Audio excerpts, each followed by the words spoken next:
একটা শোষণের প্রতিবাদ হয়েছে। খুব কমই অঞ্চল পাওয়া যাবে বিশ্বের মধ্যে যেখানে এত ধারাবাহিক আন্দোলনের ইতিহাস আছে স্বাধীনতার পর থেকে বা স্বাধীনতার পূর্ববর্তী সময়ে।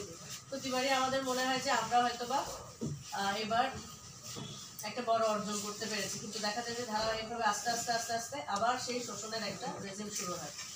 তো এখন যারা ছোট বাচ্চারা এখানে আছে, পরবর্তী প্রজন্মের যারা আছে, তাদের উদ্দেশ্যে আমি বলবো এই যে ইতিহাস থেকে আমাদের কিন্তু শিখতে হবে। আমাদের বাঙালিদের যে ইতিহাস, এই ইতিহাস যেন ভবিষ্যতে আমরা আমাদের ভিতরে ধারণ করতে পারি এবং আমরা একটা সমৃদ্ধ বাংলাদেশ নির্মাণ করতে পারি। একসময় তো আমরা থাকবো না। আমাদের এই যে ধারাবাহিকতা, আমাদের রক্তে যে প্রতিবাদের একটা বীজ আছে, এটা যেন প্রজন্ম থেকে প্রজন্মে আমরা এটাকে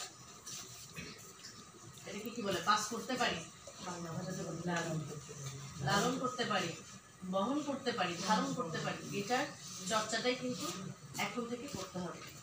আমাদের এই যে প্রতিযোগিতাগুলো আমরা আয়োজন করে থাকি, রচনা বা চিত্রাঙ্কন, এটার মূল উদ্দেশ্যটা কিন্তু এটা। আমাদের যে ছোট বাচ্চারা আছে বা জেনারেশন, যে পরবর্তী জেনারেশনগুলো আসছে, জেন জি বা আরও যারা, তারা যেন এই ইতিহাসগুলো সম্পর্কে ভালোভাবে জানে। ইতিহাস কিন্তু আমাদের শেখায়, তাই না? ইতিহাস আমাদেরকে শেখায়। সভ্যতার পরিবর্তনের মাধ্যমে সভ্যতা যত ভালোর দিকে যাবে তত কিন্তু আমরা শিখতে পারবো। আমরা এতদিনে সভ্য হয়েছি, শুরু থেকে তো সভ্য ছিল না আদম সমাজ, আস্তে আস্তে আমরা সভ্য হয়েছি। তো এই কারণে এই ইতিহাস জানাটা খুব জরুরি এবং সঠিক ইতিহাস জানাটাও খুব জরুরি। শুধু ইতিহাস জানলে হবে না, ইতিহাস সঠিক কিনা সেটাও দেখতে হবে। আমি সেজন্য সকল বাচ্চা এবং যারা অভিভাবক বা শিক্ষক শিক্ষিকা আছে তাদের অনুরোধ করবো এই বিষয়গুলো আপনাদের পাঠদান কার্যক্রমের সাথেও এই বিষয়গুলো রাখতে পারেন।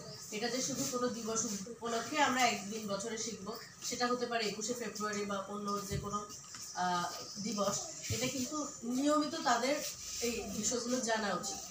হ্যাঁ, আমার বাচ্চাও কিন্তু এখন বলছে যে 21শে ফেব্রুয়ারি কোথায় শুনছে, কেন 22শে ফেব্রুয়ারি না? আমি বললাম কেন 21শে ফেব্রুয়ারি? কোনো যে স্কুলে স্যার বলছে। এই যে শুনলো, প্রথমে শুনলো, আস্তে আস্তে জানবে, এটা কিন্তু আমাদের প্র্যাকটিস করতে হবে। তো সকলকে বলবো আমাদের সঠিকভাবে ইতিহাস জানতে হবে। বাচ্চাদের এখন থেকে কিন্তু এই বিষয়গুলো না জানালে ভবিষ্যতে কিন্তু আমরাই একটা খারাপ সময়ের দিকে চলে যাব।